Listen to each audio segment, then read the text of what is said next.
नमस्कार, जनमंच जनता की आवाज़ में आपका स्वागत है। मैं हूं आशीष पराशर। राजस्थान में शायद पहली बार ऐसा मौका है जब एक अपराधी एक नहीं बल्कि दो बार पुलिस को चकमा देकर फरार हो जाता है। ये शर्मनाक बात है राजस्थान पुलिस के लिए, और उससे भी शर्मनाक बात यह है कि राजस्थान की कानून व्यवस्था अब अपनी पटरी से उतरी हुई जान पड़ती है। और आज इसी पर हम चर्चा करेंगे हमारे कार्यक्रम जनमंच में, और जो लोग मेरे साथ बने रहेंगे उनका परिचय मैं यहाँ पर कराता हूँ। हमारे साथ हैं लक्ष्मीकांत भारद्वाज भारतीय जनता पार्टी से, लोकेश शर्मा जी हैं कांग्रेस से, राजन सिंह शेखावत जी हैं पूर्व पुलिस अधिकारी हैं, भंवर सिंह जी हमारे साथ हैं सीपीआईएम से, संजय अग्रवाल जी हैं एनजीओ चलाते हैं सत्यनाम का, कमल टांक जी हैं आरटीआई एक्टिविस्ट हैं, सूरज सोनी जी हैं सामाजिक कार्यकर्ता हैं, नरसिंह किराड़ हैं एनएसयूआई से, और काफ़ी सारे लोग हमारे साथ हैं और इस चर्चा में लगातार हमारे साथ जुड़ते रहेंगे। राजेंद्र जी, सबसे पहले आपके पास आ रहा हूँ। एक अपराधी एक नहीं बल्कि दो बार पुलिस को चकमा देकर फरार हो जाता है। लगता नहीं अब राजस्थान, शांत राजस्थान मुंबई की राह पर चल चुका है, गैंग वारें होने लगी हैं? ऐसा आशीष जी कि जब पुलिस को प्राथमिकता के आधार पे संसाधन दिए जाएंगे, जब ही वो आज के वर्तमान युग में जो अपराधियों के पास संसाधन बढ़े हैं उनसे तब वो मुकाबला कर पाएगी। आज अपराधी है वो ज़्यादा संसाधन युक्त है बजाय पुलिस के। आप इसी आनंदपाल वाले मामले में देखिए कि जो गाड़ियां इन अपराधियों के पास में है वैसी गाड़ियां पुलिस के पास नहीं। जैसे हथियार AK-47 अपराधियों के पास में, SLR की राइफलें पुलिस वालों के पास में। आप ये देखिए कि जयपुर से नाकाबंदी होती है और नाकाबंदी होने के बाद में जो कर्मचारी, खुमाराम सहित जो कर्मचारी थे पुलिस के, वो उसमें नाकाबंदी में उन अपराधियों को रोकते हैं, पर उनके पास बुलेट प्रूफ जैकेट भी नहीं है। आप देखिए पुलिस की क्या दशा है। अब उस पुलिस से आप ये अपेक्षा करोगे कि वो इन अपराधियों से मुकाबला करेगी। राजेंद्र जी, ये दशा क्यों? क्या ये दूसरी बार जब आनंदपाल फरार हुआ तो ये स्थिति थी? पहली बार हुआ मैं आपको ये बता रहा हूँ, संसाधन ही नहीं है पुलिस के पास में। जब जितने संसाधन पुलिस के पास में इन बदमाशों से मुकाबला करने के लिए चाहिए, वैसे संसाधनों का पूरा अभाव है। पुलिस के जो फोर्स है उसमें करीब 20% की कमी चल रही है। ऐसे हालात में अपराध लगातार बढ़ रहे हैं और हमारा जो क्रिमिनल जस्टिस सिस्टम है पूरी तरह से फेल हो चुका है। कोर्टों के अंदर हालात ये है कि कोई भी केस है वो 10-10 साल, 15-15 साल से पहले उसका नंबर नहीं आ रहा है। चलिए, आपको एक बार रोक के वापस आपके पास लौटूंगा। लोकेश, आपके पास आऊंगा। आप विपक्ष में और लगातार आरोप लगा रहे हैं कि अपराधियों को संरक्षण है, या जो राजेंद्र जी कह रहे हैं कि पुलिस लाचार है? बिल्कुल ठीक कहा आपने। हम जो लगातार आरोप लगा रहे हैं कि इस प्रदेश में जब से ये सरकार आई है तब से सीधे तौर पर अपराधियों को संरक्षण दिया जा रहा है। जिस प्रदेश में विधायक हिस्ट्री सीटर हो, आप देखिए कि बाड़मेर में एक जगह है बैतू, वहाँ के विधायक कैलाश चौधरी हिस्ट्री सीटर हैं और स्वयं गृह मंत्री मान रहे हैं कि उनकी हिस्ट्री सीट खुली हुई है। इसका मतलब इस प्रदेश की सरकार ने सीधे तौर पर अपराधियों को संरक्षण दे रखा है। आपको याद होगा आशीष जी कि हमारी सरकार में एक नारा दिया जाता था, अपराधियों में भय और आम जन में विश्वास। मुझे लगता है इस सरकार ने उसको पूरे तरीके से बदल दिया है। सब परेशान है। आनंद में क्यों लक्ष्मीकांत जी? आनंद में सिर्फ आनंदपाल नजर आ रहा है, क्योंकि आप सब तो परेशान है, आपके गृह मंत्री जी भी परेशान है। देखो आशीष जी, मैं जब यहाँ पे आ रहा था तो मुझे लग रहा था कि प्रदेश की कानून व्यवस्था का मामला है, इसलिए सब लोग बहुत संवेदनशील तरीके से लोगों की सीधा प्रदेश की जनता से जुड़ा हुआ मुद्दा, इसलिए उसको उसी तरीके से लेंगे। लेकिन मुझे लगता है कि केवल आरोप लगाने के अलावा आपके पास कुछ ऐसा है नहीं। आप अगर रिकॉर्ड वाइज बात करेंगे तो इस प्रदेश में 20% अपराध घटे हैं। दो बड़ी घटनाओं को छोड़ दें, जो जिनको हम मानते हैं कि एक आनंदपाल और एक दूसरा जो हमारे एक सिपाही की हत्या हुई है उसको छोड़ दें, तो इस प्रदेश में अपराध घटे हैं। दूसरी बात, मैं आपको लोकेश जी की बात का उत्तर देना चाहता हूं कि उन्होंने कहा कि कैलाश चौधरी जी हमारे जो विधायक हैं उनकी हिस्ट्री सीट खुली हुई है। तो उनकी हिस्ट्री सीट तो राजनीतिक मुकदमों में खुली हुई है लोकेश जी, पर आपके तो कई चरित्रवान मंत्री जेलों में बंद थे, आपके महिपाल मदेरणा, बाबूलाल नागर और मैं बहुत सारे नाम आपको गिनाऊं जो जिनके चरित्र के किस्से किताबें पुलिस के सामने जनता को मारा। एक बार उनको सुन लीजिए, फिर मैं बोल रहे हैं ना कि हिस्ट्री सीट। अरे आप कांग्रेस के प्रवक्ता हो क्या? उन्होंने जो किया उसके बारे में आप कांग्रेस के प्रवक्ता हो गया? मैं कांग्रेस का नहीं हूं, मैं सीपीएम का हूं। आप तो सुन लीजिए आपके पास एमएलए की हालत क्या है मैं दूंगा। तो ये कानून की व्यवस्था आप सुन लीजिए ना भैया। लक्ष्मीकांत जी, लेकिन भंवर जी उनकी सुन लीजिए। लक्ष्मीकांत जी बोलिए आप। देखिए सर, ये कानून व्यवस्था का मामला है। जिस जगह पर ये गैंगवार फैली हुई है, मैं व्यक्तिगत रूप से उस जगह का रहने वाला हूँ, इसलिए मैं इन बाकी लोगों से ज़्यादा समझता हूँ। कांग्रेस के राज में ये गैंग पनपी है। कांग्रेस के राज में 2 धड़े बने जिन्होंने गैंगवार की, और 2 दर्जन से ज़्यादा हत्याएं राजस्थान में इन दोनों गैंगों ने मिलकर की है। आप अगर फरारी के लेकर इतने चिंतित है और आपको शर्म की बात कर रहे हैं लोकेश जी, तो यही राजू ठेठ बाड़मेर में आपकी पुलिस को चकमा देकर भागा था।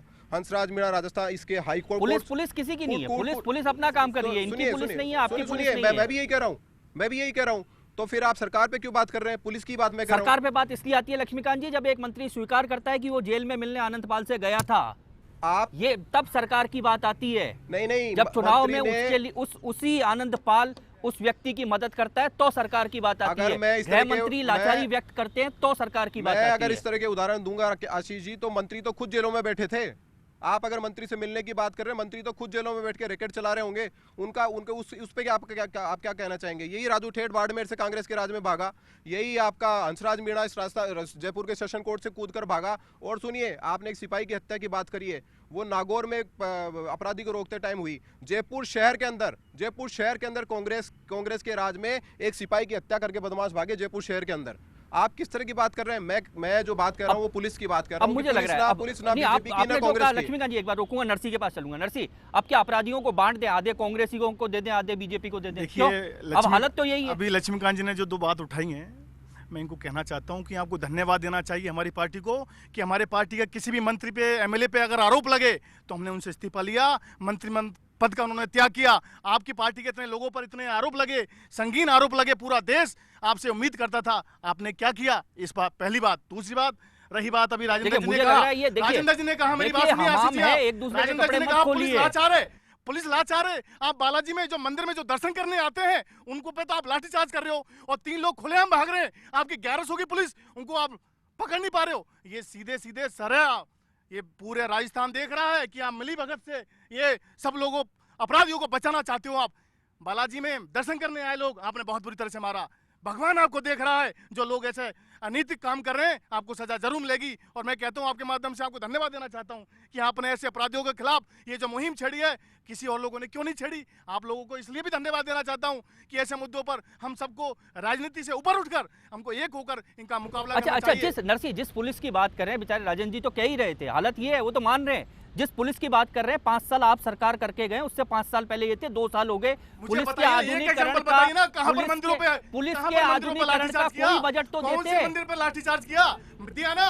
पुलिस के आधुनिकीकरण का कोई प्रयास तो करती है आपकी सरकार। सबसे ज्यादा चेतक हमारे राज्य में मिली, हमारी जब सरकार थी। और अपराधी फॉर्च्यूनर में घूम रहा है। भाई फॉर्च्यूनर में घूम रहे हैं, ये उनके पीछे आप जांच कराइए ना, पैसा कहां से आ रहे हैं, फॉर्च्यूनर है किसकी, आप सर्वे कराइए, लोगों से पता करवाइए। पैसा ये लोग मिले हुए हैं, मंत्री वहां मिलने जा रहा है, जेलें मिलने जा रहा है, पूरा प्रदेश देख रहा है। आशीष जी, ये किसी से छुपी नहीं है बात, आने वाला है 2018 सरकार, इनको जो ये राज्य में है ना। अच्छा, आनंदपाल से सीधे चुनाव तक आप बहुत जल्दी पहुंच गए। सारी बात जुड़ी बहुत जल्दी पहुंच गए। उनको पैसा देते हैं, ये लोग उनको प्रोटेक्ट करते हैं। मतलब अब मुझे लग रहा है आनंदपाल कांग्रेस को जिता देगा।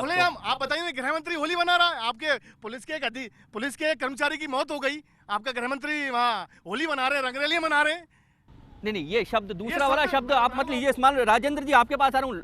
राजेंद्र जी, पुलिस आधुनिकीकरण, पुलिस को सशक्त बनाना, क्या राजनीतिक हस्तक्षेप के बिना अगर पुलिस राजस्थान में काम करे तो आनंदपाल एक दिन भी बच सकता है क्या? पुलिस के हौसले बुलंद है, पुलिस हौसलों से काम करती है, परंतु क्या हो रहा है कि पुलिस का मनोबल तोड़ने के लिए काफ़ी समय पहले से ही प्रयास हो रहे हैं। आप देखिए कि कई पुलिस के ईमानदार और अच्छे अधिकारी, जाबाज अधिकारी आज भी हिंदुस्तान की कई जेलों में अपने कानून और व्यवस्था में अपनी कर्तव्यपरायणता के कारण से अभी भी जेलों में पड़े हैं। ये जो स्थिति है वो अपराधियों का मनोबल बढ़ा रही है और पुलिस का मनोबल कमजोर कर रही है। अच्छा, अपराधियों का, चलिए राजेश जी, एक सवाल जो आपने कहा कि बहुत सारे पुलिस अधिकारी जेल में क्योंकि एक अपराधी का एनकाउंटर पुलिस अधिकारी करते हैं, इसलिए और अब राजस्थान की स्थिति दूसरी हो गई। स्वीकार कीजिए कि क्या अपराधियों का हमने जातिकरण नहीं कर दिया, जातियों में नहीं बांट दिया अपराधियों को? देखो, पुलिस पे कोई जातिगत प्रभाव नहीं लगता। मैं 30 साल मैंने पुलिस की नौकरी की है।